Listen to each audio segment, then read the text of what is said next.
Di awal film, kita akan ketemu sama dedek brudal mini yang baru dibully sama nggak tahu siapa itu. Kita panggil aja dia Sugeng. Sugeng ini nasibnya sangat kasihan.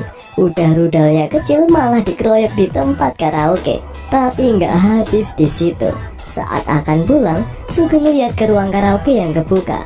Ternyata ada mbak-mbak owner serabi lembut yang baru digenjot sama om-om.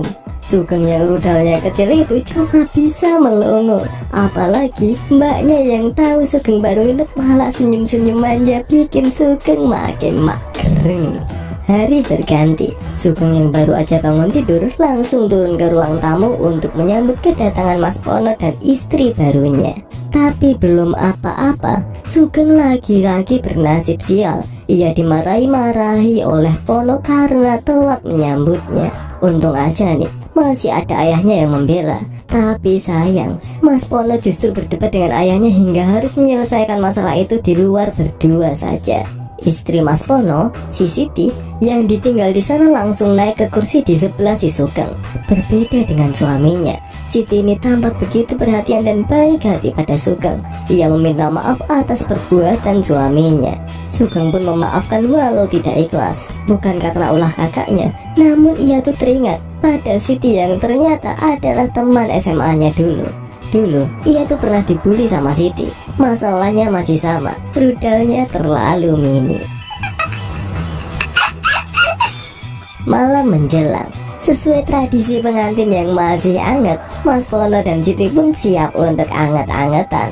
Sebelum bercocok tanam, Siti langsung memandikan burung Mas Pono dengan lidahnya dengan sangat beringas. Mas Pono yang keenakan langsung nyetet gunung kembarnya Siti sebelah kiri, lalu mencicip serabi lembut Siti dengan lidahnya yang licin itu.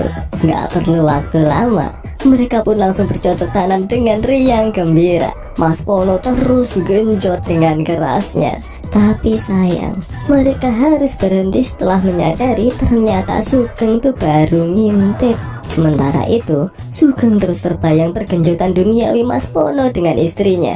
Ia yang masih menjomblo akhirnya hanya bisa menjalankan ritual ala sobat colikiawan.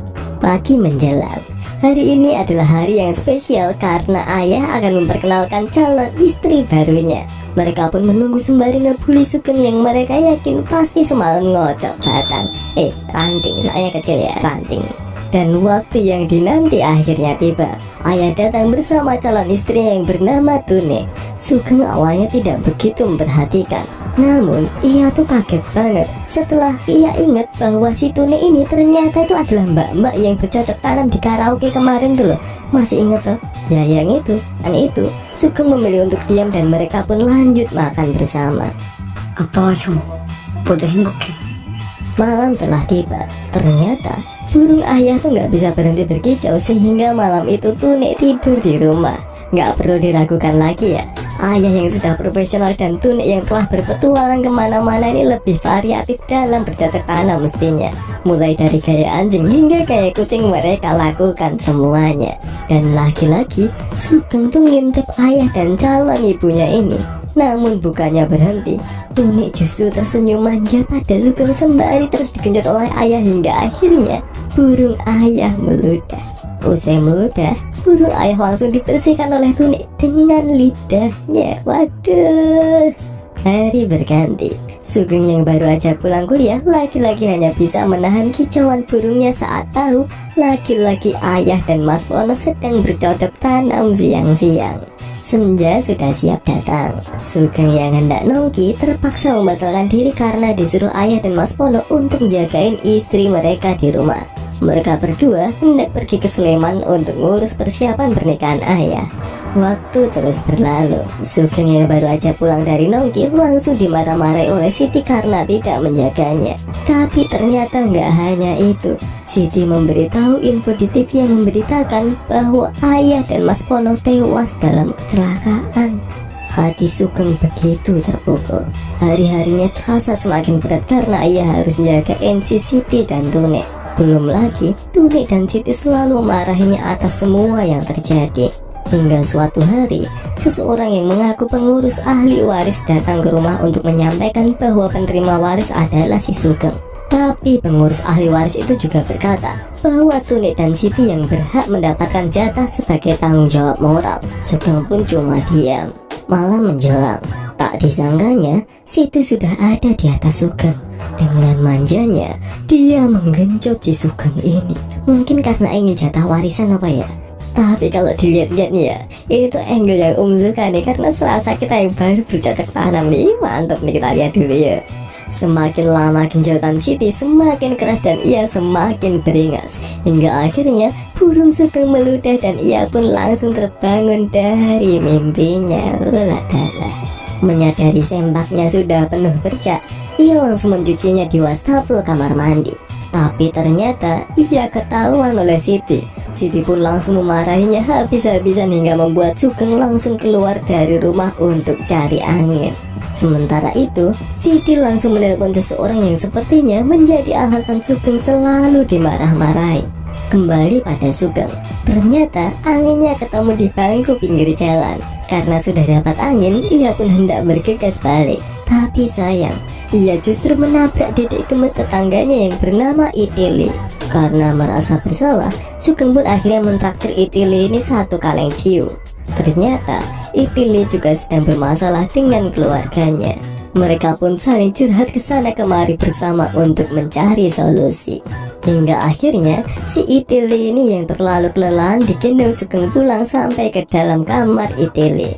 Namun tanpa diduga, Itili terbangun dan meminta bercocok tanam dengan Sugeng karena serabi lembitnya terlanjur menjadi serabi kucur. Sugeng pun langsung menolak karena ia tidak pede dengan burungnya yang tidak lebih besar daripada burung emprit. Namun Itili meyakinkan bahwa ukuran tidak menjamin kenikmatan karena cara bermainlah yang menentukan. Catat. Mendengar itu, mereka pun langsung bercocok tanam. Namun karena kita tahu mereka tuh masih dedek-dedek, maka saat burungnya hendak meludah, ia langsung mencabutnya dari dalam serabi lembek Itili. Dan Itili pun mengocok leher burung itu hingga meludah di perutnya. Malam menjelang dan Sugeng sudah di rumah. Sugeng yang pendiam mendadak jadi baik hati. Ia memanggil Tunik dan Siti untuk menikmati makan malam masakannya. Namun bukannya berterima kasih, mereka ini malah maki-maki Sugeng sambil makan karena mereka anggap Sugeng ini pencitraan. Tapi tiba-tiba Tunik dan Siti jatuh pingsan. Usut punya usut, ternyata Sugeng telah mencampurkan bius pada masakannya karena ia tidak tahan dengan sikap kedua owner serabi lembet ini. Waktu terus berlalu dan Tunik serta Siti telah tersadar dengan posisi terikat tangan dan kakinya tanpa busana. Sugeng dengan dingin mengancam mereka agar mau bercocok tanam dengannya. Karena ketakutan, mau tidak mau dengan posisi tangan terikat, mereka berdua memberikan servis spesial untuk rudal Sugeng, baik dengan lidah maupun apem embem mereka. Pagi menjelang, terlihat pengurus ahli waris yang sedang berjalan di dalam rumah Sugeng lalu menyalakan TV. Dalam TV itu terlihat berita pemerkosaan yang dilakukan oleh Sugeng. Tak lama berselang, datanglah Tunik yang langsung memeluk pengurus ahli waris ini dan menyusul si Siti yang membawakan ciu untuk mereka. Dan film pun berakhir. Tapi masih ada lagi lanjutannya ternyata. Ternyata Tunik dan Siti ini dan si pengurus ahli waris ini sudah bersekongkol sejak sebelum Siti menikahi Mas Pono. Mereka berusaha dengan bagaimanapun caranya bisa mendapat warisan dari keluarga Sugeng. Dan film pun baru beneran berakhir.